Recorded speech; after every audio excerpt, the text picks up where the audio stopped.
Bueno, gente, pura vida, bienvenidos a Contracorriente. Somos Nico. Rolo. José. y John. Hoy tenemos un tema muy importante y vamos a darle la continuidad a lo que estuvimos viendo la semana pasada, y es si hay tantos dioses, si tenemos tantas religiones, ¿por qué el nuestro es en el que creemos? Y queremos empezar con esa pregunta, Rolo, ¿por qué vos crees en la Biblia? Man, yo creo en la Biblia por las evidencias que ella me da. Más que todo por eso. Ok. Nico, ¿por qué vos crees en la Biblia? Yo creo en la Biblia porque a mí me gusta leer muchos libros. He leído todo tipo de libros, novelas, historia y libros cristianos. Con la Biblia me he encontrado con una experiencia que no vivida con ningún, aunque tengo libros favoritos que no he podido experimentar, y es que la misma palabra de Dios dice que su palabra es vida, ¿verdad? Es viva. Y lo he experimentado porque puedo leer los mismos 5 renglones hoy y leerlos dentro de algunos años, y mi situación hoy es completamente diferente a la de dentro de unos años, unos meses, y es como si me estuviera hablando para ese momento, para esa situación y para la Nicole que está leyendo en ese momento. O incluso he vivido experiencias con personas que podemos estar leyendo el mismo versículo y a ti te está hablando una cosa y a mí me está hablando otra. Y es diferente a cuando uno lee libros, porque uno está leyendo la idea que el autor quiere plasmar. A mí me gusta mucho una frase que anda por ahí que dice que la Biblia es el único libro que puedes leer con el autor presente, porque literalmente puedes sentir lo que el autor quiere experimentar, no solamente porque lo estás leyendo, sino porque lo estás viviendo. Y por lo menos a mí, que he leído otro tipo de libros y algunos que me han gustado mucho, pero con la Biblia lo que he experimentado nunca lo he vivido en ningún otro. Sí, eso es bastante interesante, porque en el caso mío también la Biblia se vuelve apasionante. Cuando uno lee la Biblia se vuelve una pasión, porque la Biblia dice que la palabra es inspirada por Dios y discierne las intenciones del corazón. Dice que penetra hasta partir el alma y discierne las intenciones del corazón. Entonces a mí me ha pasado que yo estoy leyendo la Biblia y yo estoy directamente siendo redarguido, por ejemplo, en algo que estaba pensando, en algo que estaba pasando, o por ejemplo cuando yo le comparto a alguien algo que estaba escuchando, algo que estaba leyendo acerca de la Biblia, y es precisamente lo que la persona necesita escuchar. Entonces se vuelve muy práctico a la hora de estudiarlo, de entenderlo, y por eso yo creo que es tan apasionante leer la Biblia. José, ¿por qué vos crees en la Biblia? A mí me gusta mucho porque encuentro en ella vidas, encuentro en ella personajes, y no solamente historias, o no solamente tal vez reglas o leyes, que también las hay, pero también encuentro vidas de personas que con poco hicieron cosas fascinantes de la mano de Dios. Y cuando yo leo eso, yo lo que digo es: yo podría ser él, yo podría estar haciendo lo que esa persona está haciendo, yo podría lograr o alcanzar todas esas cosas. Y sé que es el plan de Dios para nosotros, alcanzar y lograr esas cosas. Y hay algo muy, muy, muy vital para mí, que es cuánto peso y cuánto trasfondo tiene la Biblia a niveles arqueológico, histórico, etcétera. Y ahí quisiera comenzar a comentarles, por ejemplo, si realmente la Biblia es la palabra de Dios. Porque puede ser que yo simplemente la leí y ya, y diga, bueno, eso está interesante, pero darle el peso de decir, no, es que esto fue escrito por Dios, esto es palabra de Dios. Sí, de hecho la Biblia tiene mucha evidencia. Ahora Rora estaba hablando acerca de la evidencia de la palabra. Uno lee historias y habla de reinos, habla de monedas, habla de reyes. Perdón. Dale, y es dale. muy curioso porque hay gente que dice que este es un libro de ficticio. Ajá. Es un libro que es un cuento de hadas, pues. Pero la gente no se está yendo a la evidencia de este cuento de hadas. Oye, esto realmente... Voy a hacer un comentario, y hay un libro por ahí, no voy a mencionar el nombre, que habla acerca de ciudades y habla de monedas, pero no hay ninguna evidencia arqueológica de eso. Ajá. Entonces eso es lo más importante de la palabra. Claro, encontramos Egipto, Babilonia, monedas. Y sobre todo las ciudades y los reinos que coinciden con los reinados de Nabucodonosor, de Darío, el Medo Persa. Exactamente. De hecho, Israel es súper interesante cuando uno estudia la historia de Israel con respecto a cuando fue cautiva en Babilonia, cuando fue cautiva por Roma, y toda la evidencia de los años y el traslape que hay histórico es 100% comprobable. Incluso mucho de lo que ha sido el estudio, la historia, se han basado muchísimo en la Biblia, porque la Biblia da mucho detalle del tipo de monedas, de cómo cambió las monedas, el idioma, la historia. Hace poco yo leía como un tipo de documental acerca de la historia de Israel, que es uno de los pueblos más viejos y antiguos que hay, y justamente tomaban información que viene de la Biblia, porque la Biblia cuenta todas las veces que Israel estuvo cautivo, todos los reinos que pasaron, todos los reinos que llegaron a gobernarla, y el historiador que lo estaba haciendo era ateo, ¿verdad? No es o sea, él tiene una serie de documentales, pero él mismo traía, ¿verdad? Dentro de su video la Biblia, porque pega justamente con todo lo que ha sido la historia de Israel, las monedas, los tiempos, los gobernantes, los reyes, que de ahí sale también gobiernos súper importantes como el griego, el hebreo, el romano, ¿verdad? Que forman bases muy importantes de lo que conocemos hoy como el arte, la cultura y todo lo demás, y se necesita también ciertos detalles que la Biblia menciona porque pegan justamente con otras historias de ese momento. No, incluso hay libros muy antiguos que tienen igual, cuentan historias de los mismos lugares, los mismos reinos, los mismos reyes. Entonces, sí hay evidencia y sí hay manera de corroborar, que simplemente decir, bueno, la Biblia es el libro más antiguo, creámosle. No, hay otros libros también muy antiguos que cuentan las mismas historias, los mismos reyes, los mismos monedas, lugares y todo, etcétera. Entonces eso también tiene mucho peso en esa forma. También, ¿cómo vemos o cómo podemos saber que un libro, en general cualquiera, es de fiar, es confiable? Y aquí nos vamos a ir a algo que se llama el método histórico. Este tipo de cosas no se puede hacer basado en el método científico. ¿Por qué? Porque no lo podemos medir, no lo podemos repetir. Diferente de lo que estuvimos hablando la vez pasada, que sí hay mucho de científico, sí hay mucho del método científico, de todo lo que mencionábamos, pero en esta parte no. Ok, pero tengo una pregunta. ¿Cómo es el tema del método científico? Sí, el método científico, yo ya lo había buscado aquí en Wikipedia, eso es lo que les iba a decir.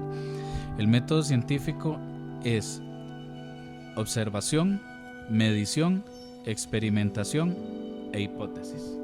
Entonces, si vos quieres decir, bueno, voy a hacer un experimento, voy a ver a cuántos grados hierve el agua. Entonces yo tengo que observar, tengo que calentarlo, tengo que esperar, y después lanzo una hipótesis. Bueno, después de tantos grados, después de 100 grados, a tanto tiempo el agua hierve. Ese es el método científico. Tengo que pasar por todas esas Exactamente. E incluso tiene que ser algo repetible. No solamente que John lo hizo, sino que vos, en otro lugar, tienes que poder volverlo a hacer y se tienen que cumplir las mismas condiciones que se cumplieron. ¿Cómo haces con un evento histórico? Mira, yo ayer andaba haciendo tal cosa y sucedió algo muy específico. A ver, repetímelo.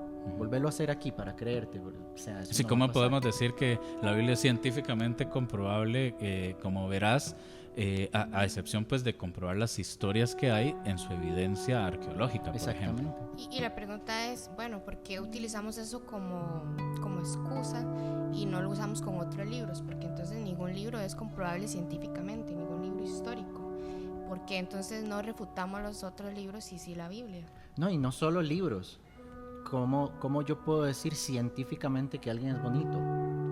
Eso no se puede. O que las matemáticas, incluso aunque parezca contradictorio, no hay manera científica de comprobar de que 2 más 2 es 4.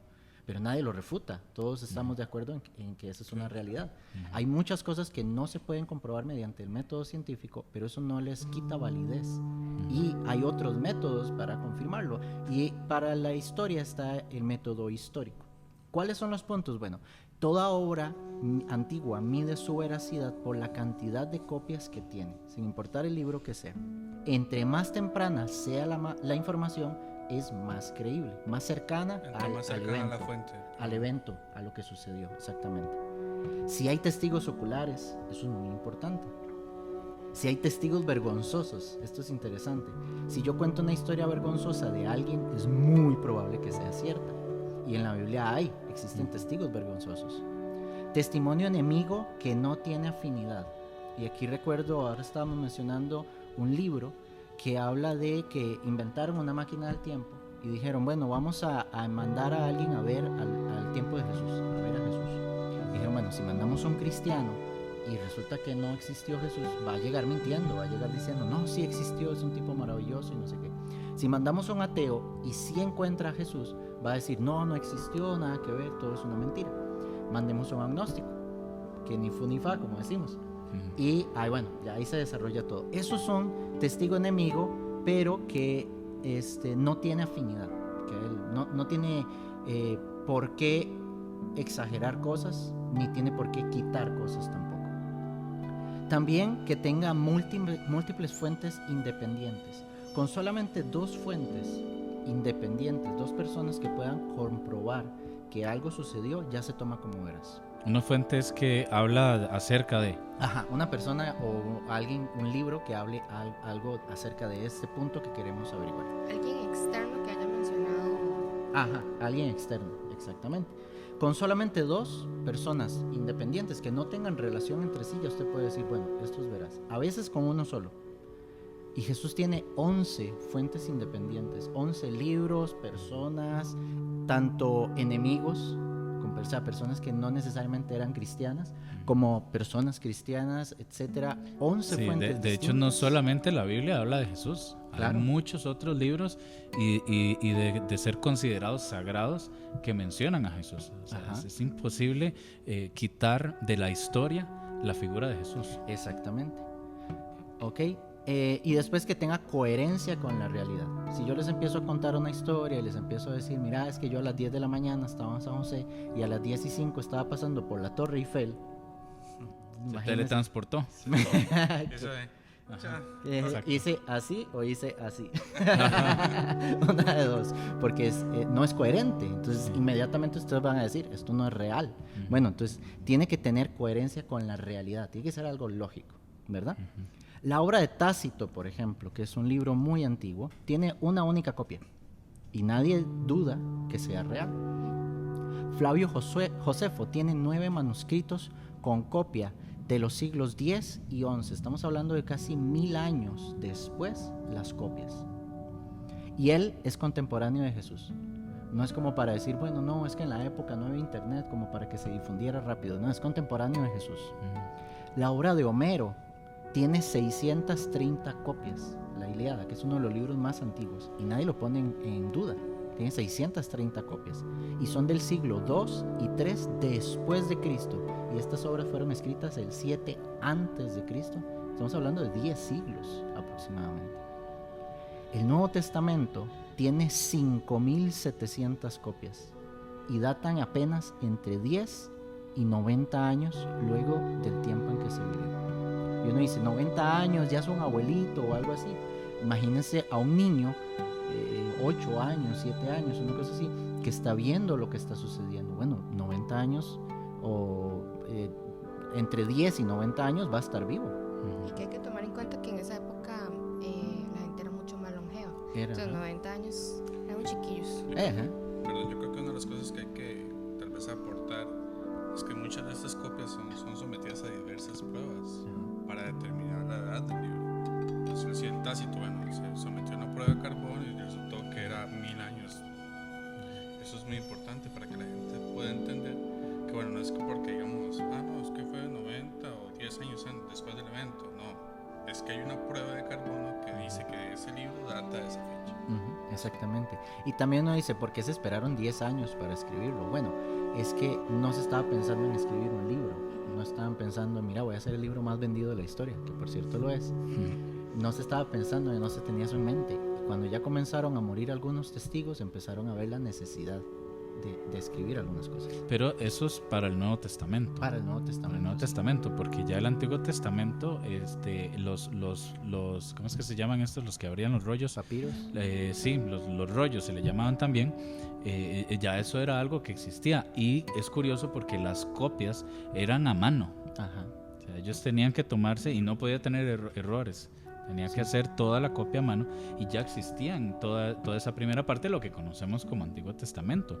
Entonces, existía esa cultura. Existía una cultura de escribir acerca de las cosas. Incluso dicen, bueno, si pasó tanto tiempo, puede contener algunos errores o sobre todo puede contener algunas metidas de mano, que alguien se aprovechó y dijo, mira, yo voy a escribir esto porque me suena bien bonito, ¿verdad? Hay un 99.5 de fiabilidad de lo que nos llega a nosotros es tal cual lo que pasó.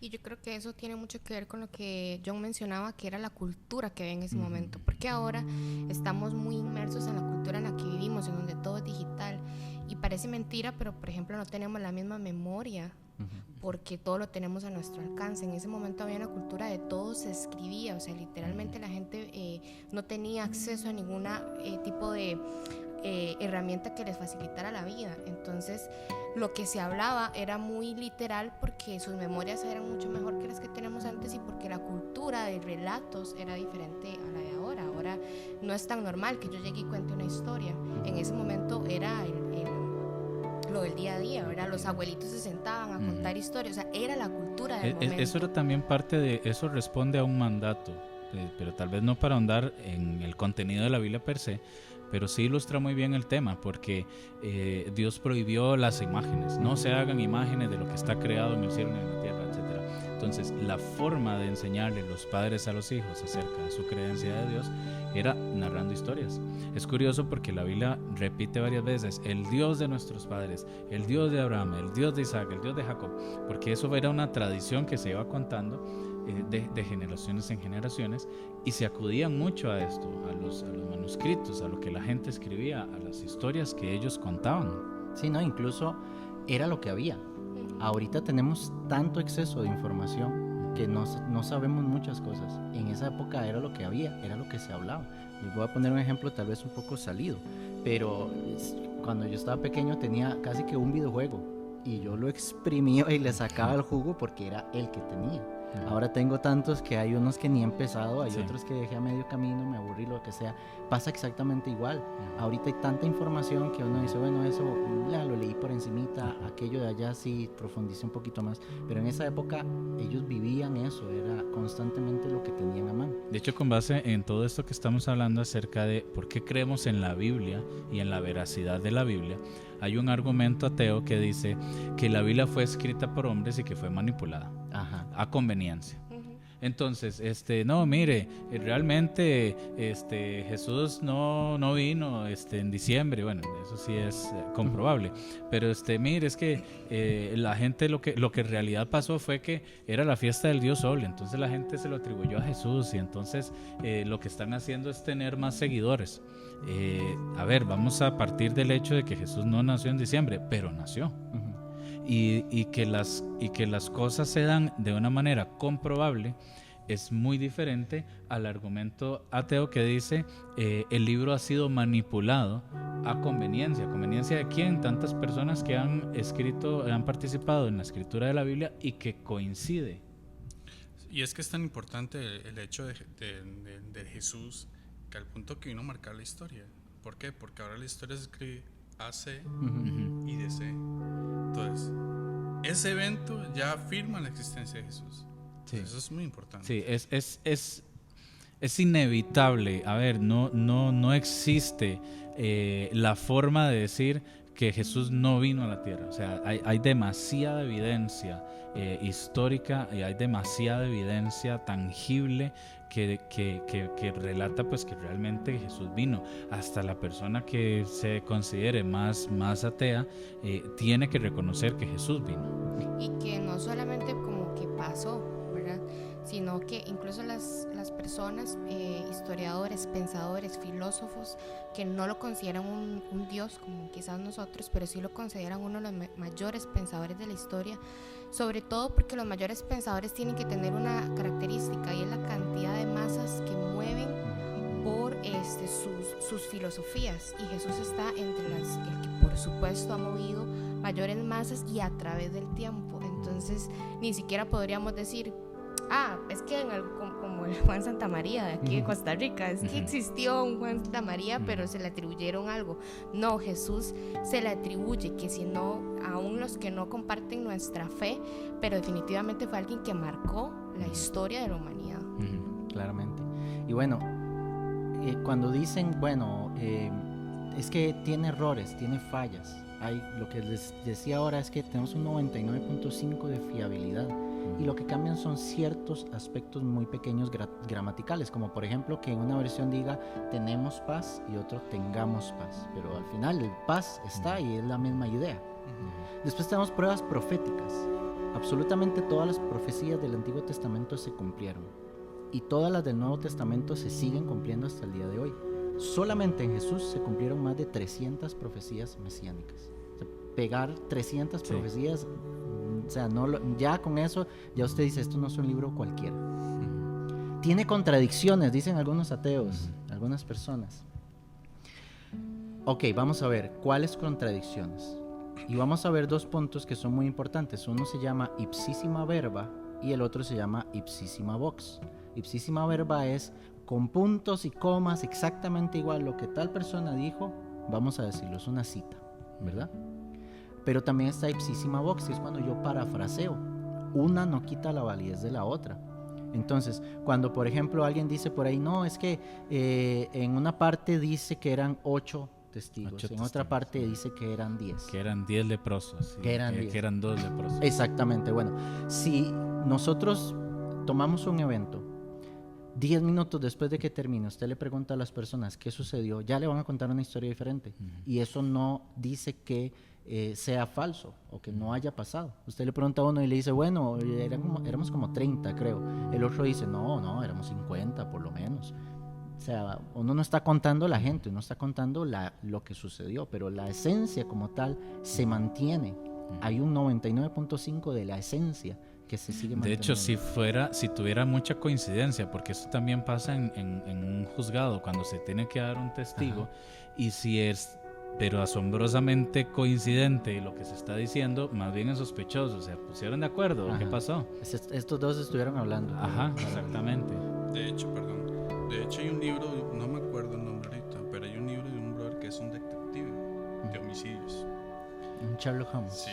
Y el brother empezó escribiendo libros desde un punto, empezó a estudiar la Biblia, desde un punto de vista ateo. No creo nada de lo que dice, empieza a leer. Y se empieza a dar cuenta que hay ciertas diferencias, pero que más bien esas ciertas diferencias lo que hace es que corrobora la veracidad de la palabra. Y entonces el brother terminó siendo cristiano. Ahora, hay un punto ahí que a veces la gente lo pasa por alto, porque partimos del hecho de que la Biblia ya está escrita y pasamos de Mateo a Lucas, a Marcos, a Juan, pero los años que se tomó para escribir un evangelio al otro fueron muchos. Estamos hablando de que el primer evangelio, si no me equivoco, fue el de Marcos, que fue hasta ahora que decía Rolo acerca de las pruebas de carbono 14, mucho tiempo después con esa tecnología fue cuando se llegaron a dar cuenta que el primer evangelio que se escribió fue el de Marcos. Estamos hablando en el año 20 más o menos después de Cristo. Al año 40 más o menos se escribió Mateo y el evangelio de Juan se escribió 120 años después de Cristo. Entonces 120 años después decimos, es que eran 3 testigos. A ver, podían haber sido 15, 2, 1. Fueron testigos de lo que pasó en ese momento. Y una de las teorías de los historiadores de la Biblia es que los 3 primeros evangelios tienen mucha coherencia entre ellos y se le llaman los evangelios sinópticos. O sea que los 3 primeros evangelios tienen mucha coherencia. Y la teoría es que ellos acudieron a un documento X, que es como decía Nico, la gente viene y escribe las cosas. Entonces había una fuente donde la gente acudía para después corroborar, bueno, con base en esto, yo me acuerdo que pasó esto y pasó lo otro. Y es impresionante porque los 3 evangelios tienen las mismas historias prácticamente, con estos detallitos, pero eso lo hace más veraz.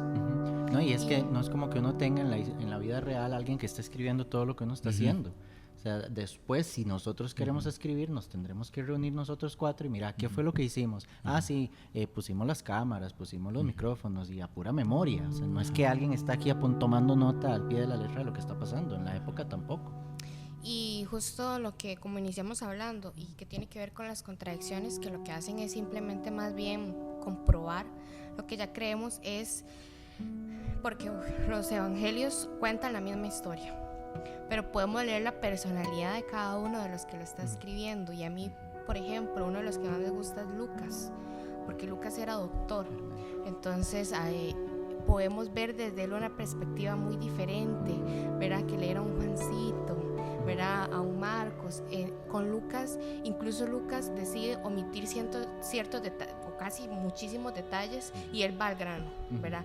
Cuenta, pero él decide como enfocar lo que para él le parece importante, que era justamente Lucas, era demostrar a Jesús, porque Lucas se dedicó a entrevistar, ¿verdad? Yo hace poco leí un libro que hablaba acerca de que lo que hacía era estudiar el Evangelio de Lucas, y se dice eso, ¿verdad? Que Lucas lo que hizo fue entrevistar. Entonces Lucas no solamente relató más a través de los ojos de las demás personas, pero eso más bien nos comprueba, porque si viéramos 4 evangelios sumamente como, ¿verdad? A, B, C y D, pero en lugar de eso yo puedo ver cómo cada historia tocó la vida de cada uno, y puedo ver personalidades que también me permite estudiarlas. Por ejemplo, Mateo tiene el libro que más usa la frase para que se cumpliera lo dicho por los profetas. Y Mateo empieza con la genealogía. Entonces ellos vienen de alguna manera a comprobar, es como el evangelio predicado a los judíos. Y les dice, esto pasó para que se cumpliera tal escritura. Esto pasó y se cumplió lo dicho por el profeta cuando dijo tal y tal y tal cosa. Entonces, es eso muy importante. Ahora José decía, bueno, es que ahora vinimos y conectamos micrófonos. Hay un conocimiento que yo le puedo aportar a mi historia. Rolo tiene un conocimiento más técnico en cuanto a electricidad. Bueno, conectamos las cámaras y tuvimos que poner 2 extensiones porque el amperaje, por esto y por lo otro. José y yo tenemos un conocimiento más técnico en sonido. Bueno, es que los micrófonos son de este tipo y tal cosa, y uno puede aportarle a lo que uno está conociendo de la historia. Nico ahora estaba hablando que Lucas es médico, y la forma en la que él narra su evangelio es una forma muy asertiva con respecto a detalles. Con respecto, por ejemplo, cuando habla acerca de todo lo que se le llama la pasión de Cristo, que es cuando fue crucificado, y algunos detalles de estos que son muy importantes. De hecho, Lucas 1:1 empieza con esto, puesto que ya muchos han tratado de poner en orden la historia de las cosas que entre nosotros han sido ciertísimas, tal como nos lo enseñaron los que desde el principio lo vieron con sus ojos y fueron ministros de la palabra. Me ha parecido también a mí, después de haber investigado con diligencia todas las cosas desde su origen, escribírtelas por orden, oh excelentísimo Teófilo, para que conozcas bien la verdad de las cosas en las cuales has sido instruido. De hecho, ver aquí, bueno, o sea, haciendo un paréntesis, ¿verdad? Porque bueno, sí, ahí dice, ¿verdad? Todo lo que estamos hablando de que él lo que hizo fue una investigación y demás.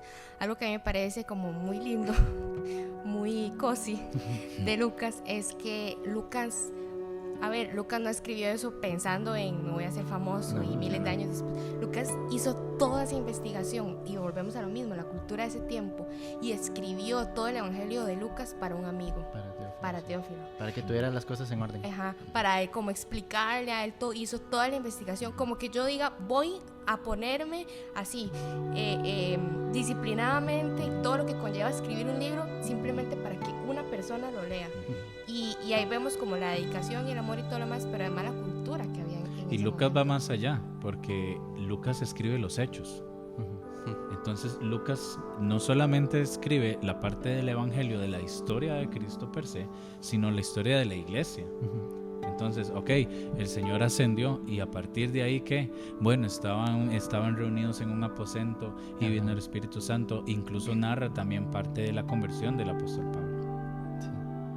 Ahora, después de ver todo esto, de ver, bueno, a gente dudando de si realmente es verdad o no, Jesús, como Dios, que ya sabía el futuro, ¿no era más fácil que él escribiera el evangelio? y ya. Y así uno dice, no, definitivamente esto es palabra de Dios porque lo escribió Jesús. Hay un dato muy interesante, y es que en la Palestina del primer siglo nadie podía poner por escrito lo que decía. Era una ley.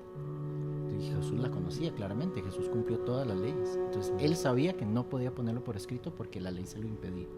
Ese es un detalle muy interesante. Ahora vamos al meollo del asunto.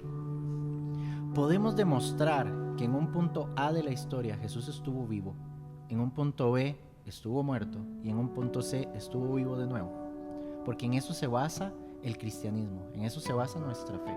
Si nosotros logramos, o si alguien logra demostrar que esto no sucedió, se cae a pedazos esto. Incluso Pablo en una de las cartas dice, es vana nuestra fe si esto no pasó. Entonces podemos comprobarlo. Primero, Jesús históricamente existió, empezaríamos por ahí, y creo que ya hemos ahondado bastante en este punto, y nadie que se respete, que haya hecho algún tipo de investigación seria, y no ocupa años ni siquiera meses, con unas horas, tal vez días si quiere profundizar bastante, puede llegar a decir, no, es que un Jesús histórico nunca existió. Sin embargo, hay pruebas de historiadores tanto creyentes como no creyentes que hablan acerca de él. El apóstol Pablo fue el primero en escribir acerca de Jesús. En los evangelios hay testigos oculares, pero también está Policarpio y Didaché, que fueron discípulos de los discípulos, o sea, la segunda generación. Y también tenemos gente como Ignacio de Antioquía, Clemente de Roma, el historiador Flavio Josefo, Tácito, Suetonio, Plinio el Joven. Tenemos muchas fuentes de otras personas que no necesariamente son cristianas, como los testigos enemigos que mencionábamos ahora, que hablan de que existió un Jesús histórico. Incluso como mencionaba ahora John, y para volverlo a recalcar, incluso hay escrituras sagradas, ¿verdad? Religiones que se basan en esas escrituras que mencionan a Jesús. También, exactamente. Sí. Tenemos incluso también pruebas arqueológicas. Tenemos, no sé si sabían, se encontró la tumba de Caifás, se encontró la inscripción de Poncio Pilato, la casa del apóstol Pedro, la barca de Galilea, el manto de Turín, que hace algunos años estuvo causando revuelo por todas partes cuando se encontró. Hay un historiador que se llama Bart Ehrman. Él no es creyente, él de hecho es agnóstico. Y él dice que los ateos, voy a leer lo que él dice, ¿verdad? No se enojen conmigo. Bart Ehrman, no creyente, dice que los ateos no se han hecho un favor saltando al carro del mito de Jesús, porque los hace ver tontos a los ojos del mundo. No existe ningún erudito en institutos o universidades que enseñe historia clásica, que enseñe historia del Antiguo Testamento, del cristianismo temprano, que pueda negar la existencia de Jesús. Esto lo dice Bart Ehrman, un historiador que no es creyente. Ven qué interesante. Ahora sí, ya sabemos que existió Jesús, murió, porque ese es otro punto. Hay gente que dice, no, se desmayó y 3 días después se levantó como si nada, movió una roca de 2 toneladas y dijo, volví. Un pequeño desmayo, 3 días. Exactamente, no estaba muerto, ¿verdad? Entonces, hay pruebas psicológicas como el síndrome de Tsuko-Tsubo, o más científicamente hematidrosis, debido al estrés emocional. La Biblia dice que Jesús sudó sangre. Eso es algo que se refleja en el cuerpo luego de un estrés impresionante al que fue sometido. Eso puede ocurrir. Es un resultado del estrés a ese nivel. Ajá, uno puede encontrar evidencia de eso, que eso sigue pasando. Gente que suda sudor de sangre al punto del estrés en el que están, que eso es lo que ocurre. Además, hay que tomar en cuenta, ni siquiera lo habían aprendido, no había pasado nada, pero ya Jesús no había dormido nada, no había comido nada desde la última cena y ya estaba exhausto. No había pasado los azotes, no había pasado nada. Y ya Jesús estaba en una situación complicada. Ahora hay pruebas médicas. Hay muchos médicos que se han dado a la tarea, incluso hay libros muy grandes, donde detallan paso por paso todo lo que fue viviendo Jesús. Aquí yo les traigo un pequeño extracto. Desde los azotes, Jesús comenzó a perder una importante cantidad de sangre. Esto hace que el cuerpo de Jesús, por la pérdida de fluidos, entre en shock. El ritmo cardíaco se incrementa, causando que el dolor se sienta aún más fuerte. O sea, el dolor ya de por sí era bastante el que le estaban causando. Y en la parte histórica también los azotes tenían una evidencia, porque era una costumbre en Roma. En Roma. La costumbre en Roma era azotar o era dar 40 azotes menos uno, porque la idea no era matar a la persona, era torturarla de alguna manera. Entonces, eso es algo curioso porque también a Pablo lo azotaron. Él dice que 2 veces lo azotaron, 40 azotes menos uno. Entonces, eso ya era una costumbre de Roma. Y sí, de hecho, está escrito en la historia de ellos. Era Ajá. algo que ellos constantemente hacían. Ok, después la corona de espinos estaba sobre 3 importantes puntos nerviosos, causando un dolor tan agudo que muchos se hubieran suicidado con solo sentir eso. Estaba en 3 zonas muy importantes, en 3 nervios. A esto se le suma que una gran acumulación de fluidos alrededor de los pulmones se estaba generando. Y todo esto no fue suficiente para calmar al pueblo, por lo que se ordena la crucifixión. Ahora, un punto ahí, o sea, hablando del pueblo de Roma. O sea, bro, esa gente eran expertos asesinos. Sí, o sea, asesinos y torturadores. Dios guarde, llega ahí, afuera, ahí, agarran un bichillo afuera y lo torturen y quede vivo. Ah, no. Porque esa persona no matan a ese soldado. Ajá. Sí. Entonces tenían por obligación matar. Ellos tenían que cerciorarse que Tenían estaba que muerto. estar completamente seguros. De que hecho, estaba muerto. eso era considerado, y qué cosa más curiosa, eso era considerado un acto de conmiseración de alguna manera, porque cuando Jesús lo crucificaron, se acercaba la hora sexta y era justo cuando se acercaba la fiesta de la Pascua. Entonces, cuando los romanos llegaron a matar, a terminar la agonía de Jesús como un acto de benevolencia de alguna manera, ellos, está escrito en la Biblia que no fue necesario quebrarlo, porque las personas crucificadas les quebraban las piernas para que terminara de caer el peso sobre el cuerpo, sobre los brazos, para que se asfixiaran. Pero cuando llegaron a hacer eso, en ese punto ya había muerto. Sí. Y Y le metieron creo que la- seguimos como cayendo en el mismo punto. Toda la forma en la que el ritual para matar a Jesús es parte de la cultura romana, o sea, era muy propio de cómo los romanos lo hacían. Y tomando en cuenta el punto que decías antes, ¿verdad? La teoría que hay de que Jesús se desmayó. Yo creo que la mayoría nos hubiéramos muerto a la mitad del proceso de Claro. lo que Jesús soportó, ¿verdad? Como para decir, no, pasó todo eso, pero no murió, ¿verdad? No, incluso cuando se le introduce la lanza, Ajá. él bota un poco de sangre y Y agua. agua. Eso no hay forma de imitarlo. Eso es ya cuando el corazón colapsa. Ya el corazón colapsó en ese punto. O sea, no hay forma de que luego de eso una persona pueda decir, ah, no, es que me desmayé. Y yo creo que la ciencia hoy en día ya lo puede comprobar. Por supuesto, lo Porque comprobó. yo creo que es un paro del pericardio, si no me equivoco. Ajá, sí, de hecho, justamente es eso. De hecho, hay un doctor, un médico, Jorge Valenzuela, lo menciono porque hay gente que menciona ciertas fuentes y dice, por ahí lo leí. Bueno, les comento de un doctor, Jorge Valenzuela, que habla de la muerte, que la muerte de Jesús fue causada por un paro cardiorrespiratorio. Pero hay otros doctores que dicen que fueron 3 tipos de shocks. Uno a causa del bajo volumen sanguíneo, el segundo shock traumático por los golpes y el tercero el shock cardíaco causado por el bajo volumen sanguíneo. Todo esto definitivamente nos hace ver que Jesús murió. Y incluso, digamos, viendo todo esto, que alguien sobreviviera a esto, ya lo que decía Nico, o sea, uno a la mitad del camino ya se hubiera muerto. Sí, o sea, claro. ya se veía un hombre sobrenatural. Se le baja la hemoglobina un poquito y ya se desmaya. Un poquito de sol y ya uno está Ya descompuesto. no está con punto, Cuando un lo grado cabeza, más ujú. de temperatura Ajá. y ya no sale del cuarto. Ya se ve un hombre sobrenatural. Ya la convicción que Jesús tuvo que haber tenido en ese momento para decir, yo sigo adelante, termino lo que empecé, tuvo que haber sido impresionante. Incluso, y tomando un poco de lo que ya hemos visto para cumplir las profecías, porque Ajá. las profecías hablaban de cómo iba a morir Sí, Jesús, ajá. de que tenía que morir Sí. en un madero, o sea, todo se cumplió tal cual, y otro tipo de hombre quizás no hubiese llegado a cumplir cada profecía. Y sobre todo que en las profecías, es que hay veces que la gente dice cosas que se aprenden de memoria. Y es que usted se cree esa historia. A ver, estamos hablando, por ejemplo, que en los Salmos habla acerca de la forma en la que iba a morir Jesús. Que iba a estar sabiendo el tiempo de Israel en ese tiempo, que iba a ser invadido por Roma.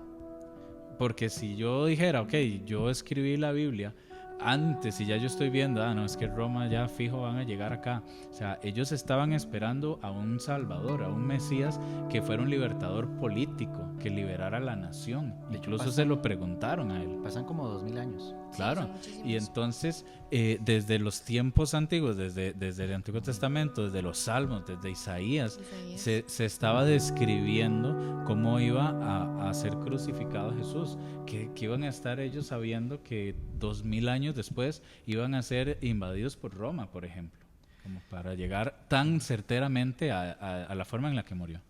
Después tenemos pruebas históricas acerca de esto. El escritor Talus, no sé, no cristiano, personaje ilustre, cuenta que el viernes 3 de abril que se crucificó Jesús, se hizo de noche.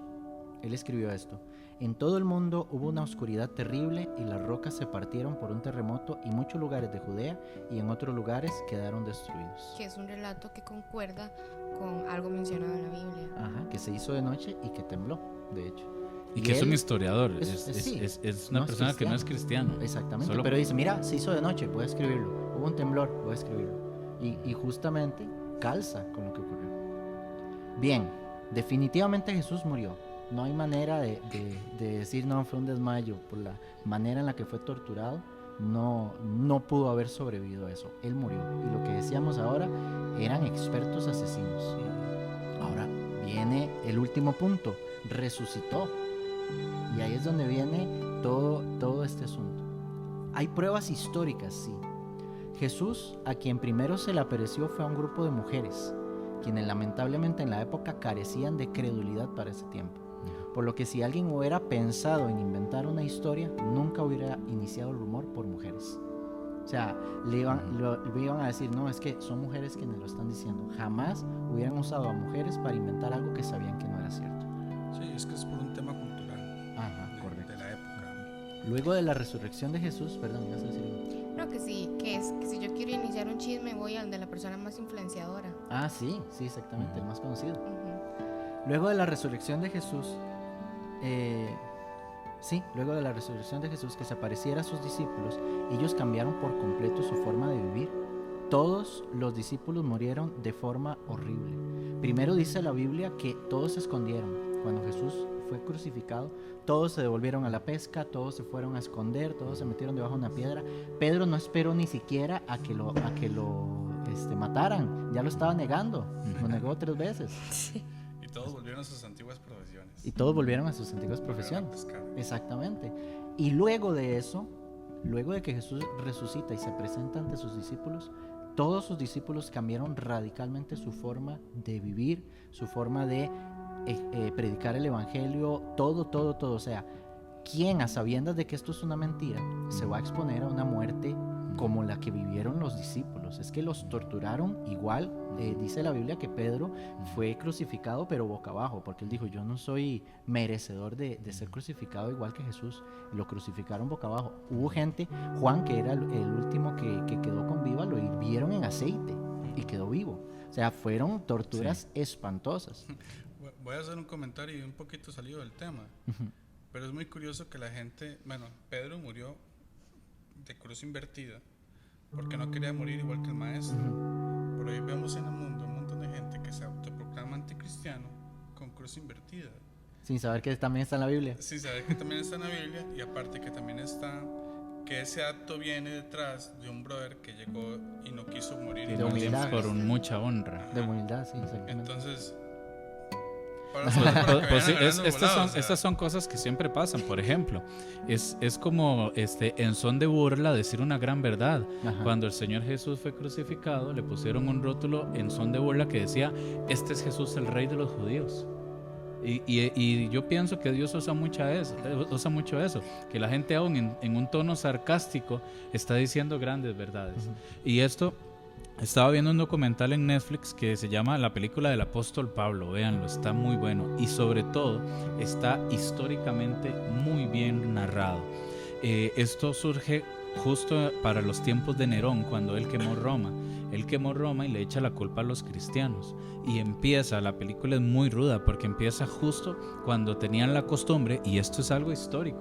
Es más, esta parte no la narra directamente la Biblia. Uno se da cuenta de estas cosas por el dato histórico y por el relato histórico. Y era que los cristianos eran encendidos como antorchas en los pasillos de Nerón. Para iluminar el camino. Para iluminar las fiestas. Y el juego de pólvora eran cristianos. Ahora, algunos estudios, bueno, la gente, esos eruditos de la Biblia, ¿verdad?, hacen constar de que las cartas de Primera de Pedro y Segunda de Pedro fueron escritas para este tiempo, para el tiempo de Nerón. Pero es que vemos una carta escrita que dice, bueno, o sea, no pierdan la fe. Sí. Entonces, esas cartas fueron escritas justamente en ese tiempo.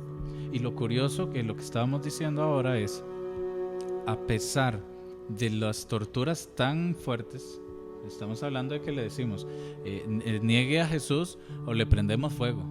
Ah, no, Dios guarde, eso es una mentira. O sea, la gente estaba dispuesta a morir porque estaban defendiendo su punto de vista. Perdón, la vez pasada estaba leyendo un libro acerca de la historia del cristianismo, ¿verdad? Entonces viene el libro y viene contando la historia de una señora que los hermanos de la fe, como que aquí Nicole sea la señora, ¿verdad? Y nosotros que somos los hermanos de la fe, decimos, no, tengo miedo porque ella va a negar a Jesús, ¿verdad? Entonces yo me preocupo por su vida. Entonces a ella llegan y la ponen en un madero.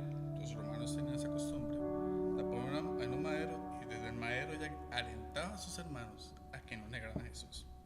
Listo, la bajan, la meten en una red y la arrastran por toda la calle, la queman, la sientan en una silla de hierro fundido, hierro caliente, candente,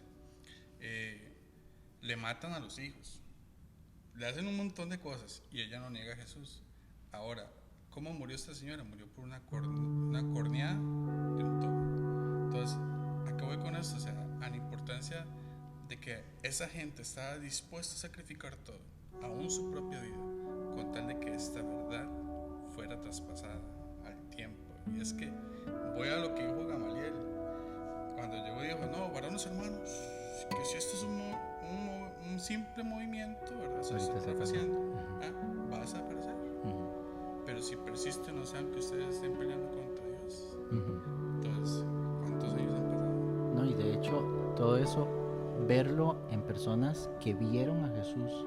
Porque usted puede decir, bueno, 1000 años después, gente dispuesta a morir, pero no vieron que Jesús resucitó. Pero estamos hablando de gente que lo vio, que sabría si es mentira, si resucitó o no. Porque 1000 años después, 500 años después, que quieras, usted le contaron la historia, usted la compró y usted dijo, bueno, yo creo en esto a muerte. Pero alguien que estuvo ahí, que vio a Jesús ser crucificado, ver que murió, sabiendo que no resucitó y que esté dispuesto a pasar esto, ni siquiera un loco, yo creo.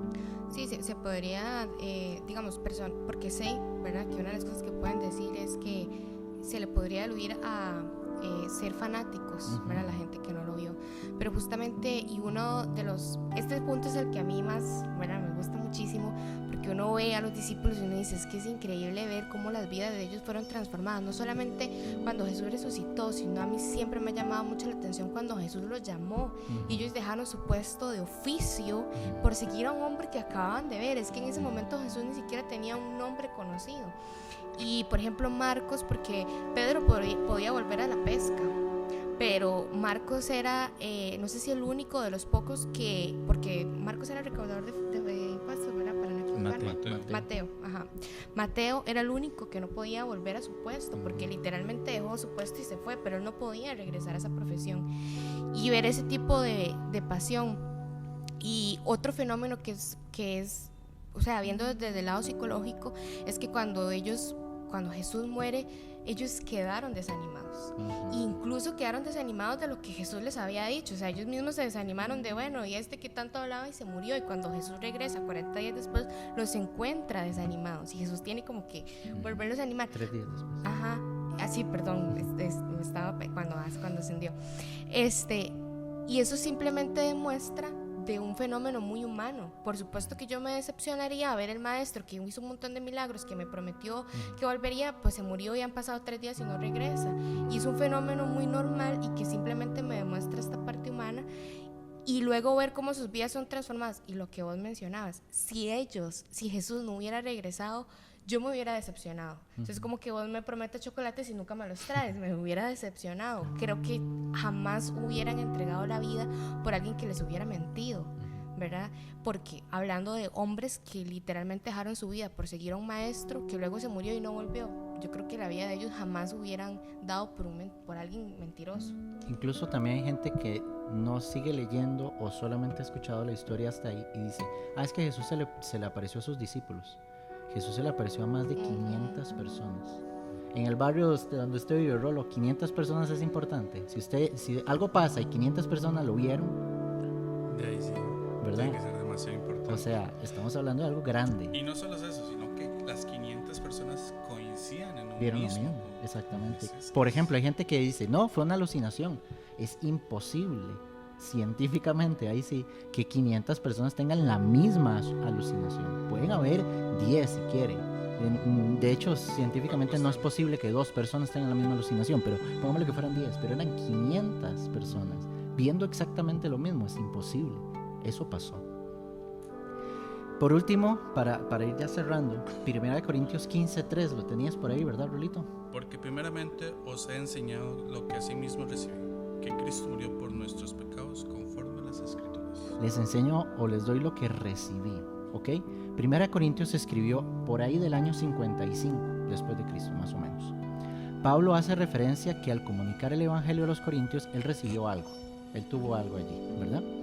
Él mismo en Gálatas dice que fue a ver a los discípulos cerca del año 35-38 antes de Cristo. Siempre hay como unos 2 años por ahí, ¿verdad? Que pudo haber sucedido. Entonces ya no retrocedemos del año 55 que fue escrito ese verso al año 35, digamos, o 38. Pero para bautizarse, él tenía que confesar que Jesús resucitó de entre los muertos. O sea, él se bautizó cerca del año 32 o 35.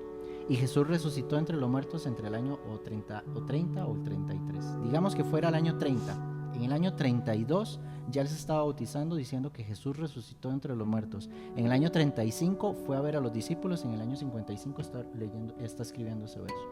Solamente 2 años después, ya allí se estaba mencionando que Jesús resucitó. ¿Y por qué esto es importante? Porque para poder hacer que una mentira tenga potencial y se esparza, tienen que pasar mínimo 200 o 300 años hasta que todos los testigos mueran. Todas las personas que vieron lo que realmente pasó tienen que morir. Si yo en este momento digo, no, es que Rolo le crecieron alas hace 15 minutos y se levantó, tengo testigos de que eso no pasó.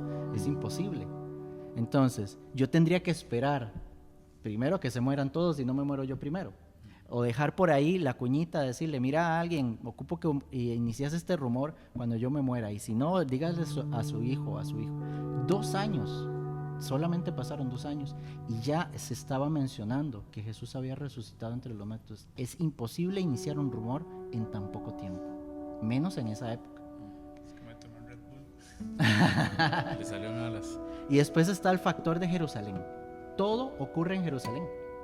Absolutamente todo. ¿Y qué tiene importante esto? Bueno, era un pueblo pequeño, todo el mundo se conocía. Si alguien dice, bueno, es que hubo un Jesús que por allá en Egipto y después se fue allá a Babilonia, qué sé yo. Todo ocurre en el mismo lugar. La gente del pueblo podía decir si era verdad o si era mentira. De hecho hay un verso donde reconocen a Jesús cuando lo vieron haciendo milagros. En Marcos dicen, no es este el hijo del carpintero, no es este el hijo de María y sus hermanos fulano, Setano y Mengano y sus hermanas también no están con nosotros. A él lo conocían. Ajá, exactamente. Esa es la importancia de que fuera todo en Jerusalén. Y que estamos hablando de que Jesús estuvo acá 40 días. Es que no podríamos decir, a ver, hubiera sido muy fácil, apareció y desapareció. Aunque, ¡hey! Sí vine y ya me voy, ¿verdad? Pero estamos hablando que caminó, que estuvo, que comió. Se ha estudiado mucho. Cuando él viene a la casa donde están los discípulos, dice que se sentó a comer. Entonces se estudia mucho de que vino y podía comer. O sea, seguía una como forma física. Exactamente, se ha estudiado mucho que la Biblia menciona que él podía seguir haciendo cosas muy fisiológicamente humanas. Entonces estamos viendo que, o sea, hubiera sido más fácil para Jesús, me aparezco y me voy Ajá. y ya. Pero estuvo 40 días en un pueblo muy pequeño donde, por supuesto, que tuvieron que haberlo visto o no haberlo visto. Ajá, exactamente. Y lo último, pruebas arqueológicas. La Nazaret y Jerusalén antiguas han sido estudiadas y excavadas a profundidad. Cerca del año 1878, unos arqueólogos franceses encontraron una placa de piedra con una inscripción griega que traducida diría Decreto del César, quien cerca del año 44 estaba sumamente molesto porque el grupo de seguidores de Jesús aún no se había disuelto y expulsó a todos los judíos de la ciudad con tal de dejar de escuchar acerca de este Cristo, en el año 44.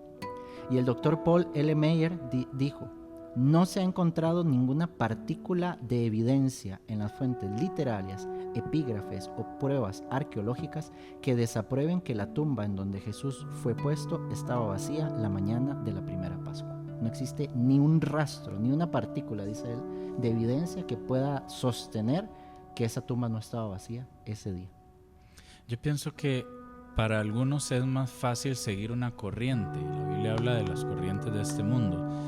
Y es curioso porque se vuelven ciertos argumentos como disco rayado, se vuelven los mismos argumentos. Entonces usted escucha gente decir, ¿cómo? Pero usted cree en esas historias. Y es más fácil decir eso que venir y comprobar que la Biblia tiene evidencia arqueológica, que la Biblia tiene evidencia histórica, que la Biblia tiene evidencia de una forma muy tangible. Es mucho más fácil decir, yo no creo en eso. Sí, simplemente, ¿por qué no creen? No, yo no creo en eso porque eso es pura manipulación.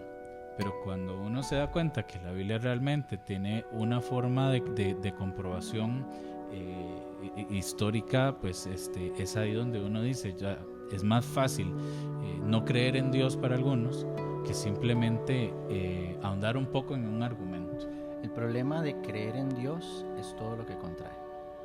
Es ya poder decir, ok, existe Dios, entonces hay cosas que le molestan, hay cosas que tengo que cambiar, ya tengo que tomar una decisión, lo sigo o no lo sigo, ya me involucra a mí, ya no solamente es decir, bueno, creo que existe y ya, no, es que ya yo estoy entendiendo que, ok, tiene que haber un paso más, tiene que seguir algo más, y para mucha gente es más fácil rechazar el hecho de que existe que tomar esa decisión de cambio, tomar esa decisión de poderme acercar y decir, ok, entonces mi vida está mal. Exacto. Y yo tengo que hacer un alto. Que se vuelve un punto de comparación, se vuelve un espejo. Ajá. Es como en la película esta, Dios no está muerto, que al final hay gente que dice, bueno, es que la película al final no dice que realmente Dios está muerto, no está muerto. Lo que se comprueba al final de la película es, usted no cree en Dios porque usted odia a Dios. Y la respuesta es, ¿cómo puede odiar algo que no existe? Entonces ahí es donde uno dice, bueno, realmente quien no cree en Dios es porque está resentido con Dios, porque está resentido con la idea de Dios y sobre todo con argumentos como lo que hablábamos la semana pasada. Bueno, es que si Dios es tan bueno, ¿por qué permite? Si Dios es tan bueno, ¿por qué me pasó esto y esto? Si Dios es tan bueno, esto y esto. Entonces, ya entendiendo y sabiendo que la Biblia realmente es la palabra de Dios, ya uno sí puede tener un parámetro para otros temas. Ya esto nos abre otras posibilidades para poder hablar cosas que están en la Biblia.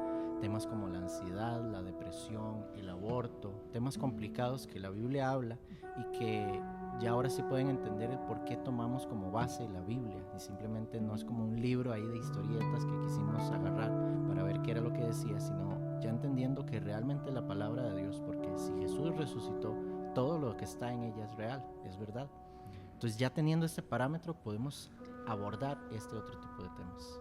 Incluso quiero tomar la oportunidad, ya que el día de hoy hablamos sobre el tema de la Biblia, para hacerlo también como una invitación, porque muchísimas personas, incluso cristianas, ¿verdad?, que creen en Dios, también han tomado mucho de lo que se ha hablado en contra de la Biblia para no tomarlo como una base de nuestra vida cristiana, ¿verdad? Algunas personas dicen, no, es un libro muy aburrido, se habla de conceptos que no se entiende y una serie de cosas, pero también mucho de esto no es real.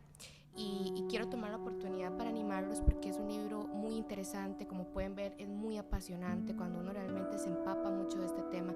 Tiene que ver con historias, personajes, es como como agarrar un libro y leer la vida de otras personas y cómo impactaron la historia de un pueblo, de una nación, de una familia, de generaciones enteras.